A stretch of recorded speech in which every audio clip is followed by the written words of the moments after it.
ကမ္ဘာအင်အားကြီးစစ်တပ်ကြီးတစ်ခုကဒီအတက်ကြနဲ့တာမန်ပြည်သူတွေရဲ့ဒေသန္တရအသိဉာဏ်ပညာရှိမှလက်လျှော့အရှုံးပေးလိုက်ရတဲ့တမိုင်းဝင်အကြောင်းအရာကိုတင်ကြားဖို့ပါသလားဒီတမိုင်းဝင်ဖြစ်ရဟာမြန်မာနိုင်ငံမှာဖြစ်ပျက်ခဲ့တာပါဒီနေ့မှာတော့ရွှေတကုံစီရီတော်ကြီးနဲ့အင်္ဂလိပ်စစ်တပ်တို့ရဲ့အကြောင်းအလေးချိန်23တန်ကျော်ရှိတဲ့စင်ကူမင်းခေါင်းလောင်းတော်ကြီးကိုတိမ့်ပိုက်ဖို့ကြိုးစားခဲ့ပေမဲ့နောက်ဆုံးမှာဘာမှမပါဘဲလက်လွတ်ပြီးပြန်သွားခဲ့ရတဲ့အကြောင်းကိုပြောပြပေးမှာဖြစ်ပါတယ်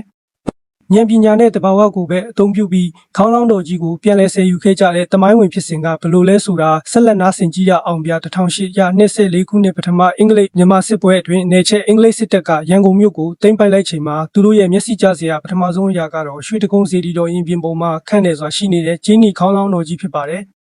ဒီခေါင်းလောင်းတော်ကြီးကို1989ခုနှစ်ကတည်းကတွန်းလောင်းခဲ့တာဖြစ်ပြီးအကျယ်3မီတာကျော်ကအလေးချိန်23.1တန်လောက်လေးပါတယ်အင်္ဂလိပ်စစ်တပ်ကလောဘဇောနဲ့ဒီဖိုးတန်ခေါင်းလောင်းတော်ကြီးကိုလန်ဒန်မြို့မှာတွားရောက်ပြသဖို့အတွက်ရင်းပြည်တော်ပေါ်မှာဖြုတ်ချပြီးမြစ်ပေးကဖောင်ပေါ်သို့ရွှေ့ပြောင်းဖို့ပြုလုပ်ခဲ့ကြပါတယ်။ဒါပေမဲ့လူတွက်စေတနာပြတ်ဆိုသလိုပဲဒီလောက်လေးလံတဲ့ခေါင်းလောင်းတော်ကြီးကိုဖောင်ပေါ်တင်လိုက်တဲ့အခါထောင်ကအလေးချိန်ကိုမခံနိုင်ပဲဟန်ချက်ပြတ်သွားခဲ့ပါတယ်။ခေါင်းလောင်းတော်ကြီးဟာရှော့ချသွားပြီးမြစ်ပုံကင်းတင်းပလင်းတဲ့သို့ထောင်တောင်းမှကတော့စစ်တီများရဲ့မျက်စိရှိမှတင်ပြုတ်ဝင်သွားခဲ့ရပါတယ်။အင်္ဂလိပ်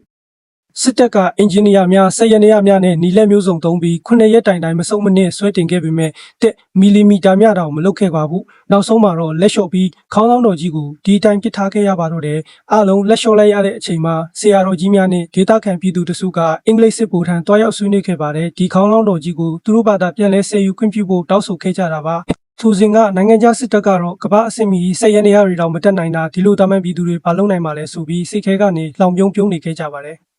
သို့တော့မြန်မာပြည်သူတွေဟာဆက်ရနေရတွေကိုမမီခိုခဲ့ပါဘူးသူတို့ဟာတဘာဝနဲ့အသိဉာဏ်ပညာကိုသာသုံးခဲ့ကြပါတယ်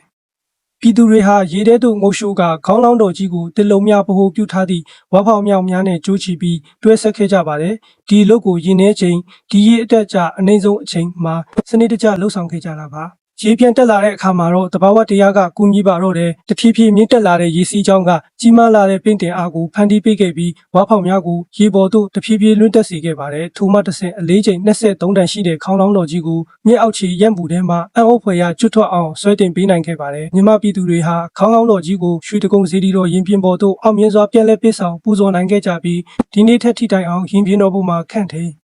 စွာတည်ရှိနေစေဖြစ်ပါတယ်အဆုံးထိနားဆင်ပေးခဲ့ကြလို့ကျေးဇူးတင်ပါတယ်